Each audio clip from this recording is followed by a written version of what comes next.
So my interest and our interest on the whole reform of the National Security Act and process was natural. As somebody that went to West Point, started in the military, I knew the NSC Act of 47 was used all elements of national power. And we've no longer been able to do that. We're sort of going on 2/3 of our motor power. And so the need to come together on the reorganization of the process to use all these elements of national power like a concert orchestra has been lost to us. And it takes both leadership and change in a structure that's a broken structure of too many potholes and cylinders and that are disconnected. And so when Jim Locker talked to us, and I'd known Jim very close to Sam Nunn, my chairman of my board at CSIS, I'm still the vice chairman, and he'd been, behind Goldwater Nichols. John Locker was his man on this, and so it was natural.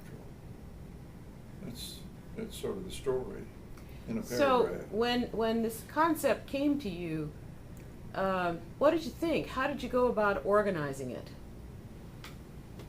Well, Jim did the detailed organization. We were the host, and but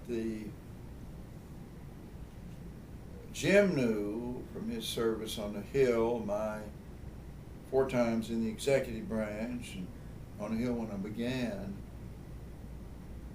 You knew on something like this that you couldn't just go off and organize a theoretical study.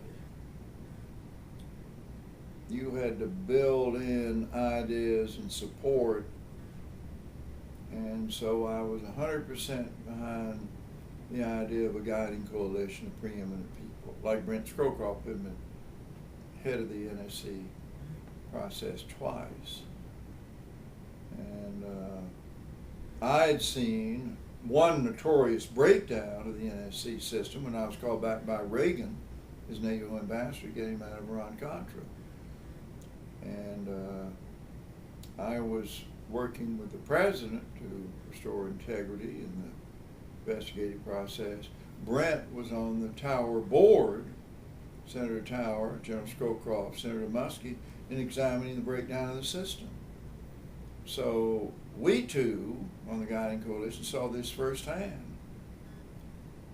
But then, we sponsored the Iraq study group with these 3 other organizations, and we saw that on a systematic basis there was no way of getting agriculture, NIH, and people onto these provisional reconstruction teams deployed. There was no Goldwater Nichols Act, as Jim had been involved with my friend Sam Nunn, in reorganizing the Department of Defense so that people would get above services, and we needed something that they would get above departments in a common strategic culture.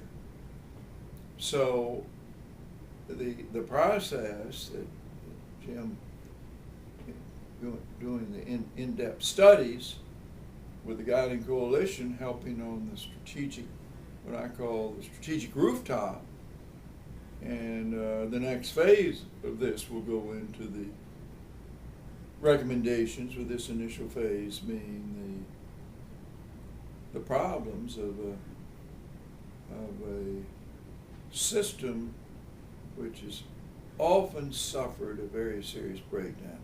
Look, we won the Cold War with it, but with 9/11 we were in a different kind of war. You talked about how we got to where we are now with this study in place, and it's going to come out. Can I ask you to go a little bit ahead and tell us how optimistic you are about the recommendations, and after all, you've got a crack team working on this report, how optimistic you are about this report and its recommendations being implemented by the next president, whoever he may be? Completely. We're in touch with both camps.